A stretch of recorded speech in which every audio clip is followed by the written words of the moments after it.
At Thanksgiving, my parents rejected my son's gift. They called him a bastard and said he couldn't call them grandma and grandpa. Thanksgiving was supposed to be warm, comforting, safe. A day for family. A day for gratitude. A day for love.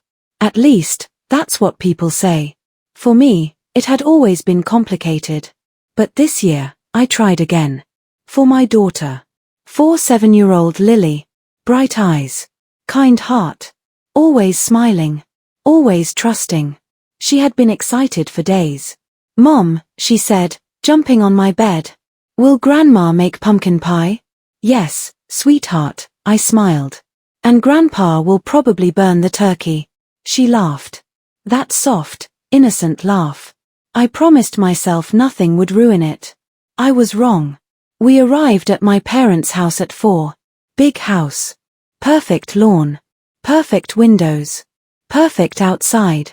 Rotten inside. Mom opened the door. Looked at me. Then at Lily. Her smile faded. "Oh," she said flatly. "You brought her." I swallowed. "Yes," I replied. "She's my daughter."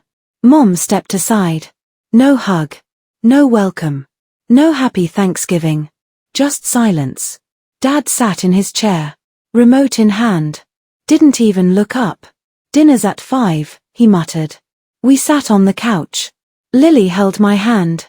Squeezing it. "Mom," she whispered. "Did I do something wrong?" My heart cracked. "No, baby," I whispered back. "Never." But I knew. They had never accepted her. Never. Because Lily's father had left. Before she was born. Because I had refused to marry a man who cheated. Because I chose dignity over appearances. And my parents never forgave me. To them, I had ruined the family name. Dinner was served. Turkey. Potatoes. Cranberry sauce. Everything looked perfect. We Saturday. Dad at the head. Mom beside him. Me and Lily at the end. Like guests. Not family. We began eating. Forks clinking. Plates passing. No conversation. Until Mom spoke. "So," she said casually. "Have you ever told her?" I froze. "Told her what?" I asked. She glanced at Lily. Then back at me. "The truth," she said.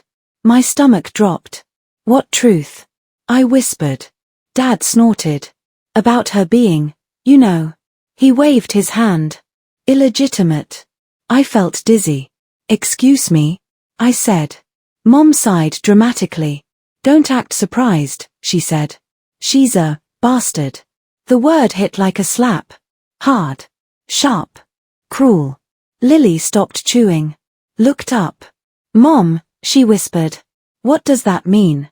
I couldn't breathe. My fork fell. Clattered on the plate. "Don't you dare," I said, shaking. "Don't say that in front of her." Dad leaned back. "What?" He shrugged. "It's the truth. People talk," Mom added. "We're embarrassed." Embarrassed. By my child. By their granddaughter. My hands trembled. "She is loved," I said. "She is enough." Mom laughed lightly. "If you had married properly, this wouldn't have happened." Lily looked between us. Confused. Hurt. Small. "I'm sorry, Grandma," she whispered. "I didn't mean to be bad." That was it. Something inside me broke. "No," I said loudly. "You did nothing wrong." I stood up. Chair scraping. "We're leaving," I said. But before I could grab my bag, Lily stood up too. Slowly. Quietly. She climbed down from her chair. Looked at Grandma. Looked at Grandpa. Then looked at me. Her eyes were calm. Too calm. And she said softly, "Can I tell you something?" Everyone stopped. Mom frowned. "What is it, Lily?" Lily took a deep breath. And said the words that made every face in that room turn pale. "Grandpa, you're not my real grandpa." Silence. Pure. Frozen. Dead. Silence. Dad dropped his fork. Mom's face went white. And I realized. My 7-year-old knew something. Something I didn't. My heart stopped. "What did you say, sweetheart?" I whispered. Lily looked at me. Not scared. Not confused. Just serious. Like she had been holding this in for a long time. Mom, she said quietly.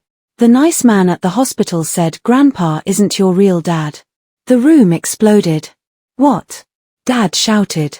Mom stood up so fast her chair fell. Who told you that? She demanded. Lily flinched. I pulled her close. Slow down, I said firmly. What hospital, Lily? Last year, she replied. When you were sick. I remembered. Appendicitis. Emergency surgery. Lily had waited with my parents. 4 hours. Alone. With strangers. She continued. I was drawing in the hallway. 2 nurses were talking. They said, it's sad. He doesn't even know she's not his. They pointed at your room, Mommy. My head spun. That's not true, Dad snapped. She's lying. But his voice cracked. Mom's hands were shaking. Stop talking, she hissed at Lily. No, I said sharply. Let her finish. Lily nodded.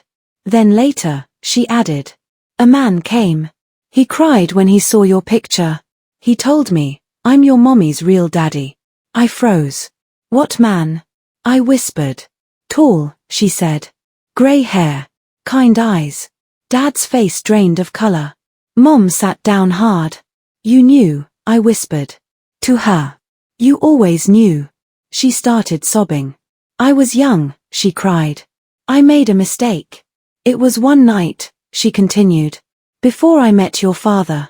I never meant for you to find out. So he raised me, I said slowly. Thinking I was his. Dad slammed his fist. I'm your father, he shouted.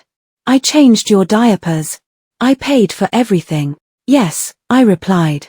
And I loved you for that. But you don't get to insult my child. Lily looked up at him.